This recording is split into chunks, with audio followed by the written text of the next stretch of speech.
Well, hello chaps and chappets, and welcome to this special Board Games Everybody Should video where I'm going to be looking at a prototype version of a game which is currently on Kickstarter at the moment, and that is this game, which is called Living Planet by Christophe Boulanger.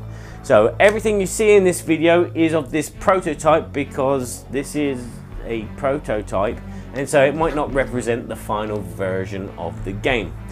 In the game, players are playing as evil, greedy, cooperative companies, much like those ones in Aliens or Blade Runner or whatever. And you found this planet and you're going to strip mine it of its resources. It has some great resources like petrol, which has probably been not around on the planet Earth for many, many moons. It has this other resource called vibranium, which is a metal which absorbs vibration. Sounds familiar, doesn't it? And it also has this fungi which grows on this planet, which is very rare, and it has some great medical medicine. It's good for you. It makes you feel better. Yes. So let's take a look at the game and I'll show you how it plays. Medicinal, that's the word I was thinking of.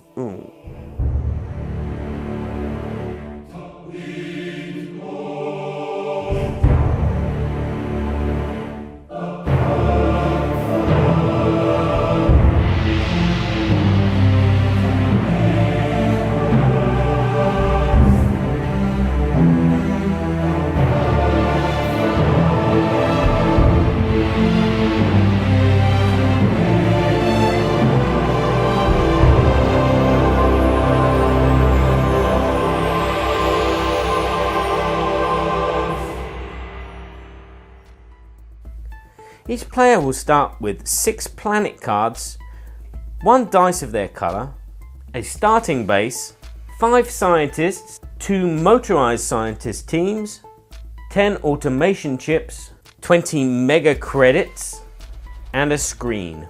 The players' mega credits and their planet cards will go behind this screen, as will any resources that they gain.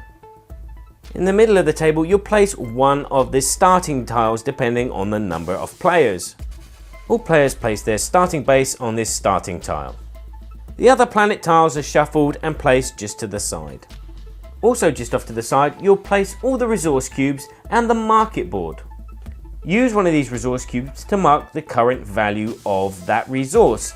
At the beginning of the game, they are all worth the value of 5. Also place a number of fate control tokens as there are players. Shuffle the stock market cards and place them next to the stock market board. And then make stacks of the building tiles. There are 5 types of building that produce each of the 5 different resources, 3 buildings that protect against the 3 types of cataclysms, and there are 3 types of commerce buildings. And the player last in space gets to be the start player and takes the leaderboard. If there is a tie, it's the player that ate the most mushrooms.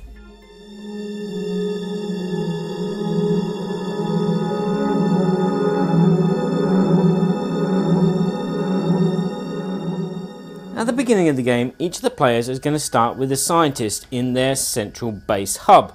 This is like a transportation dock. This is where you're going to be getting other scientists and your motorized scientist units into the game. But I'll explain how that happens in the production phase of the game. So the first phase of every round is going to be the planet card selection phase. That's where you'll get the cards that you have behind your shield, and you'll choose one of these to be active on your turn. You'll place this in front of yourself in secret, face down.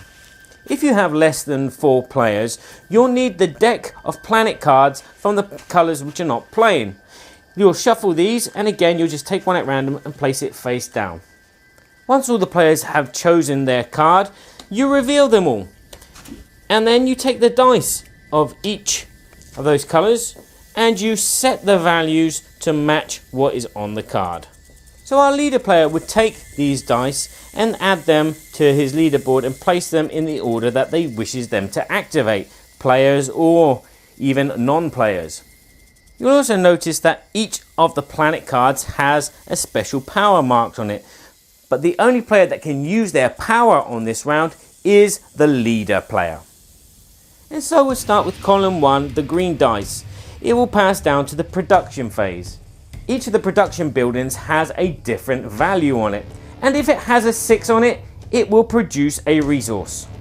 You'll place this resource behind your screen. If you have 2 or more buildings that will produce resources on this turn, you can only choose 1 resource, so choose wisely. Now remember that spaceport the starting tiles for all the players? Well, they activate on a 6 as well. If your base is empty and you have some of the mycelium mushrooms, you pay one of these to the bank and that will allow you to bring in another scientist.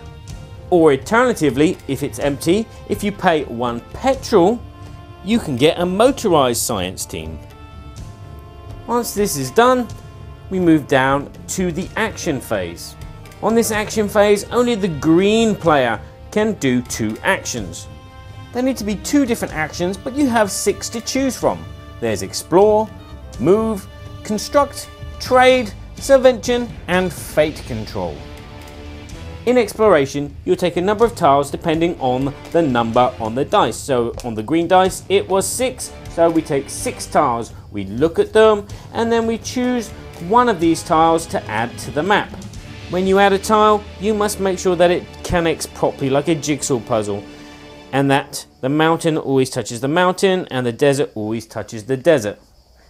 The other thing is, you must be able to get to this tile with either one of your scientists or one of your motorized teams. And scientists can only move 1 space, so this is 1 space, so we are safe. So, while we're talking about movement, let's do the movement action. Again, you have the amount of movement points depending on the value of the dice. So again, 6 on the green dice means 6 movement points. Each scientist can only move 1 space maximum. So there's 1 point of movement, there's 2 points of movement. But this motorized vehicle here can move the rest of them. So it can move 4 spaces. So we could go 1, 2, 3.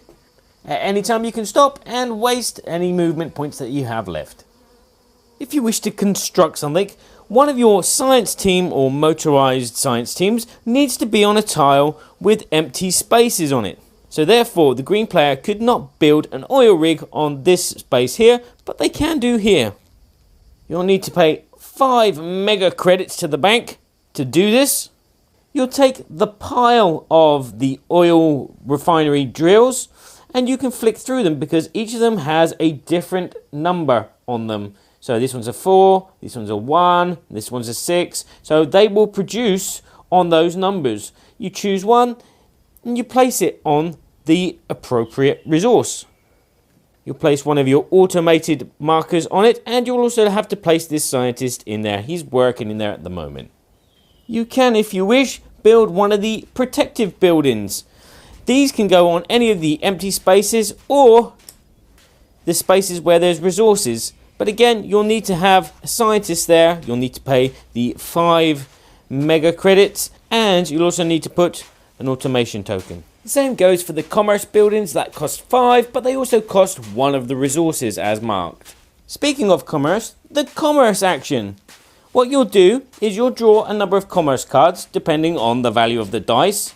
So as you remember, it's a green 6, not a red 5. Draw the 6 cards, you'll look through them in secret, and they all adjust the market values of all of the resources, either up or down. So you'll choose one of them. So maybe we put the oil up by 1 and we'll reveal it to everybody and we will adjust it on the track like that. If a player owns the trade center and it is still functioning, they can draw double the amount of trade cards.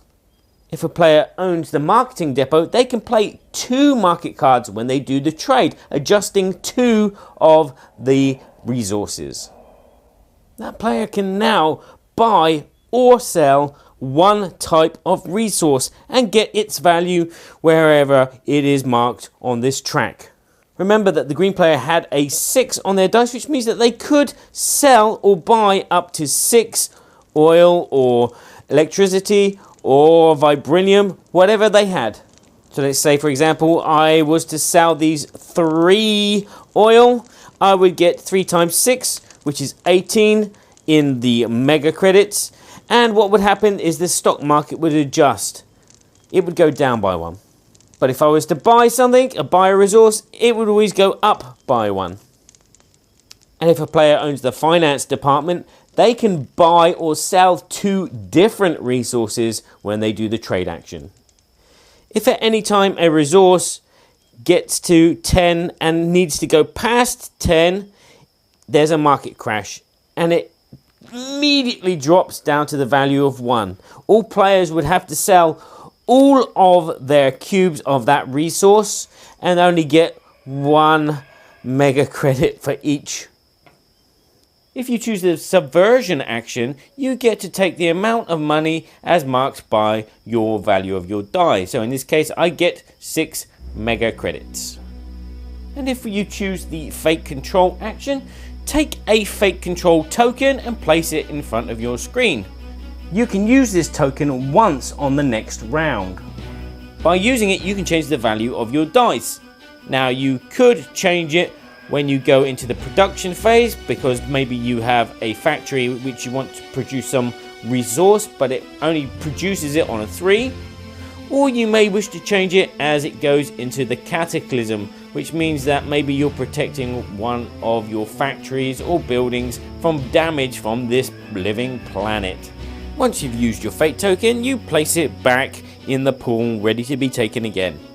So talking of cataclysms, that's what's going to happen after the active player has done 2 actions. They're going to cause a cataclysm on the planet. So the cataclysm will happen in accordance to this dice. What we need to do is we need to look at the board and see if there are any green 6s marked on the board. As you can see, there's a green 4 which would cause a hurricane there, and over here we have a green 1 which would cause an earthquake. So nothing happens, and then it would go to the next dice, which would be the yellow.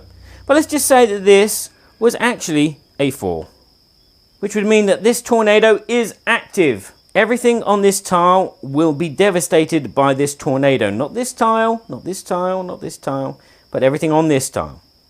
If you have a scientist and they're outside, they will become wounded and you lower them down like that. If you have a motorized science team in a car outside, they will be destroyed and removed from the board.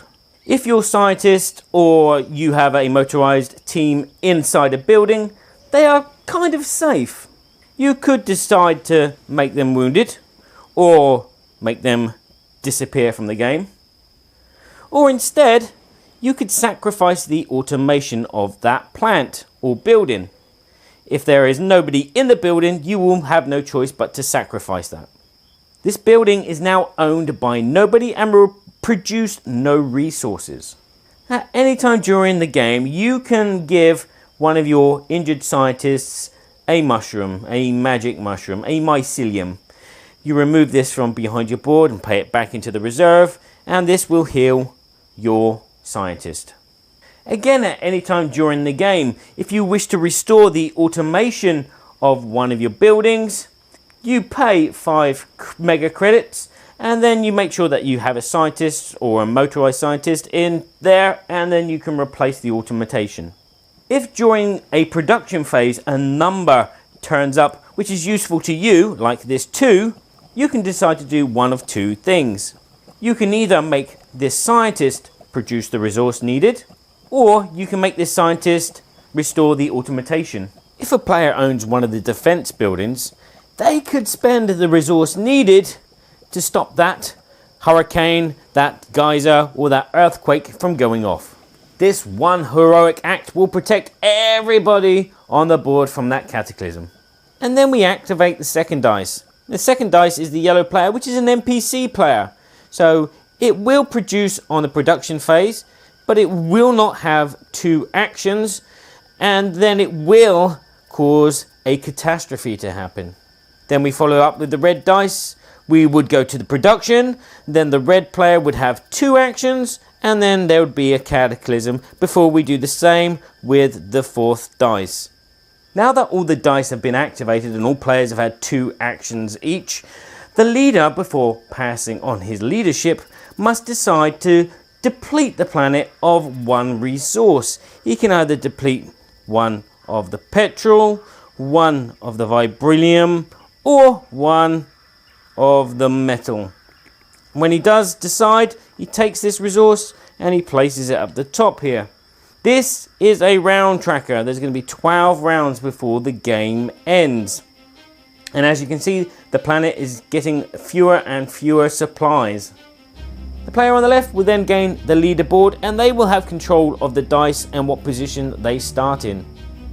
If at any time of the game you have no cards behind your shield because you've played them all, you get to collect all of your cards and then you can choose one again, ready for the next round. After 12 rounds, you've depleted all the resources of the planet and it explodes.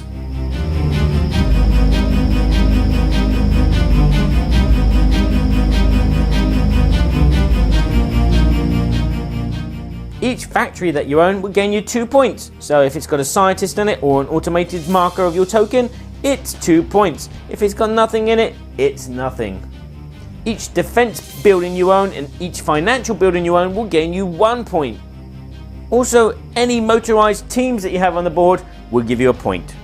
For every 5 mega credits, you'll get a point as well. So there's 3 points there, but each resource is worth nothing. The player with the highest score is obviously the winner, and if there's a tie, it's broken by the amount of resources that a player has behind their screen. So there you go. Now you know how to play Living Planet. I got myself crying, walking.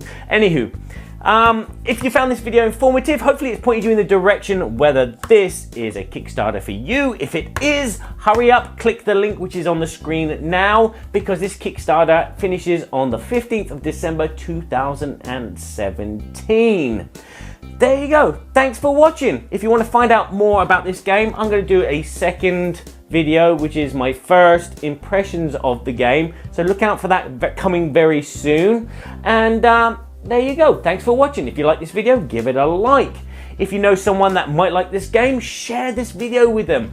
And if you want to help out, support what I do, you can go to my Patreon, Board Games Everybody Should, ...